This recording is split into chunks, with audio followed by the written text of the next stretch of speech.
Guys, అందరూ ఎలా ఉన్నారు? బాగున్నారా? నేను బాగున్నాను ఫ్రెండ్స్. పప్పు మరిగిపోతుంది. ఏం పప్పు అనుకుంటున్నారు? ఎప్పుడు రొటీన్గా చేసుకునే టమాటో పప్పే కదా అనుకుంటున్నారా? టమాటో పప్పే, బట్ మెంతికూర వేశాను. టమాటో మెంతికూర అదిరిపోయింది. పప్పు మాత్రం సూపర్ సూపర్ వచ్చింది. చూసారు కదా మీకు వెల్లుల్లిపాయలు ఎలా కనబడుతున్నాయో.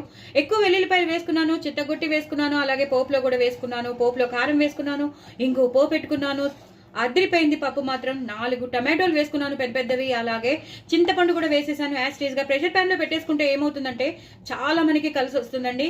బాగా ఉడికిపోతుంది, తొందరగా అయిపోతుంది, పప్పు కూడా చాలా టేస్టీగా ఉంటుంది. నేను పప్పు యాస్టీస్ వేసాను అనుకుంటున్నారా? లేదు, పప్పు నేను వేయించి వేస్తాను. ఎప్పుడైనా సరే నేను పప్పుని వేయించే వేస్తాను.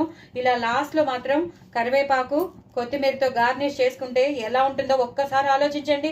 ఆ వెల్లుల్లిపాయ పోపు, ఇంగు పోపు, కొత్తిమీర, కరివేపాకు ఫ్లేవరు, ఆహాహా ఇంకా చెప్పలేను. ఆ చింతపండు, ఆ మెంతికూర వేసాక కూడా నేను మెంతి పొడి వేసాను, ఆవాల మెంతుల పొడి వేసాను. తగినంత ఉప్పు కారం వేసుకుని చేసుకుంటే చాలా చాలా టేస్టీగా ఉంటుంది. మరి ఇంకెందుకు ఆలస్యం, తప్పకుండా మీరు చేసుకోండి, ఎంజాయ్ చేయండి. చాలా చాలా టేస్టీ అయిన టమాటో మెంతికూర పప్పు అదిరిపోతుంది. రొటీన్గా చేసుకోకండి, ఇలా మార్చి చేసుకోండి, అదిరిపోతుంది. పిల్లలు పెద్దలు అందరూ ఇష్టపడతారు. ఇంకా నేను చెప్పలేను, అంత టేస్టీగా ఉంటుంది. వేడి వేడి అన్నంలో అప్పడాలు నంచుకుని తినండి, నెయ్యి వేసుకుని తినండి. 1 స్పూన్ కాదు 2 స్పూన్లు నెయ్యి వేసుకుని అప్పడాలు, వడియాలు అవన్నీ నంచుకుని తినండి, అదిరిపోతుంది. మరి చేసుకుంటారు కదా. నా ఛానల్ని మాత్రం సబ్స్క్రైబ్ చేసుకోవడం అసలు మర్చిపోద్దు. నాకు వ్యూస్ పెంచండి, అలాగే సబ్స్క్రైబర్స్ని కూడా పెంచండి. నాకు ఫ్రాక్చర్ అయిందని మీకు అందరికీ తెలుసు. ఒక చేత్తో చేస్తున్నాను, మీకు షేర్ చేస్తున్నాను. ఒక్క చేత్తో అయినా సరే చేస్తూ మీకు నేను వీడియోస్ అన్నీ షేర్ చేస్తున్నాను.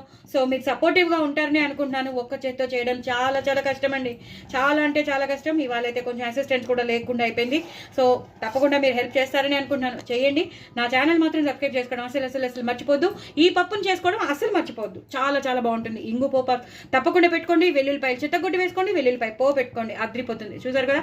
మరి ఇంకెందుకు ఆలస్యం, తప్పకుండా చేసుకోండి, ఎంజాయ్ చేయండి. నా ఛానల్ మాత్రం సబ్స్క్రైబ్ చేసుకోవడం అసలు మర్చిపోద్దు. బాయ్.